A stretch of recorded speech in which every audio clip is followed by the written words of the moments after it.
பார்த்தீங்கன்னா ஒரு அதிகாரம் இல்லாத மேஜிஸ்ட்ரேட்டு செய்யக்கூடிய நடவடிக்கைகள் இருக்கு இல்லையா, அதில் எதெல்லாம் விசியேட் ஆகாது அதை மட்டும் பார்த்தோம். இன்னைக்கு உள்ள பதிவில் எந்தெந்த நடவடிக்கை எல்லாம் விசியேட் ஆகும், அதாவது செல்லா நிலை ஆகும், அதை மட்டும் பார்க்கணுன்னா அதில் செக்ஷன் பார்த்தீங்கன்னா 461 ஆஃப் சிஆர்பிசி. இதே ஈக்குவலாக பிஎன்எஸ்எஸ் பார்த்தீங்கன்னா 507 ஆஃப் பிஎன்எஸ்எஸ். இப்போ ரெண்டுத்துலேயும் சேம் தலைப்பு சேம் கண்டென்ட்ஸ் தான். அதே போல் அதில் சொல்ல தலைப்பை பார்த்தீங்கன்னா irregularities which vitiate proceedings. இதில் A to Q வரைக்கும் சொல்லியிருக்காங்க. ஏழு சொல்லப்பட்ட விஷயம் செக்ஷன் 83 கீழே சொல்லப்படுகின்ற அந்த ப்ராப்பர்ட்டியை சேல் பண்ணுறது மற்றும் அட்டாச் பண்ணுற அந்த நடவடிக்கை செல்லாநிலை ஆகிடும். பியில் சொல்லப்பட்டவாறு ஒரு போஸ்டல் அல்லது டெலிகிராஃப் அத்தாரிட்டி இருக்கு இல்லையா, அங்கே கஸ்டடியில் உள்ள திங்ஸ் பார்சல் டாக்குமெண்ட் சம்பந்தமான ஒரு சர்ச் வாரண்ட் இஸ்யூ பண்ணுறாங்க இல்லையா, அது செல்லாநிலை ஆகிடும். இந்த இடத்துல பிஎன்எஸ்எஸ்ல டெலிகிராஃப் அத்தாரிட்டின்ற வேர்டை மட்டும் எடுத்துட்டாங்க, மற்றெல்லாம் சேம் தான். அதே போல் சியில் சொல்லப்பட்டவாறு demand security to keep the peace, அந்த நடவடிக்கை செல்லாநிலை ஆகிடும்.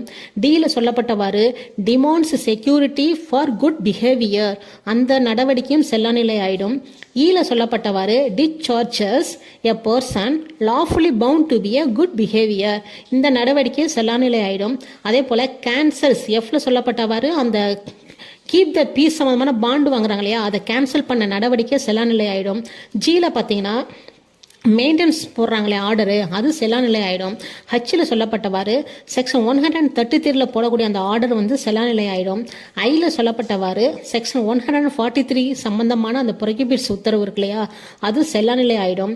அதே போல் ஜேயில் சொல்லப்பட்டவாறு chapter 10 part C and D, இது சம்பந்தமான உத்தரவுகள், அது செல்லாநிலை ஆகிடும்.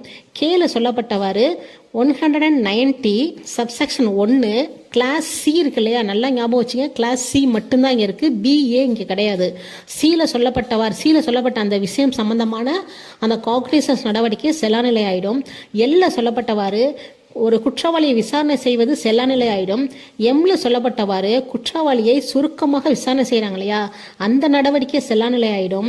என்ல சொல்லப்பட்டவாறு செக்ஷன் 325 கீழே அந்த சென்டென்ஸ் ஆர்டர் பாஸ் பண்ணுறாங்க இல்லையா, அதுவும் செல்லாநிலை ஆகிடும். ஓல சொல்லப்பட்டவாறு அப்பீலில் டிசைட் பண்ணுற இந்த நடவடிக்கை செல்லாநிலை ஆகிடும். பியில் சொல்லப்பட்டவாறு செக்ஷன் 397 கீழே எடுக்கக்கூடிய அந்த கால் ஃபார் ப்ரொசீடிங்ஸ், அது செல்லாநிலை ஆகிடும்.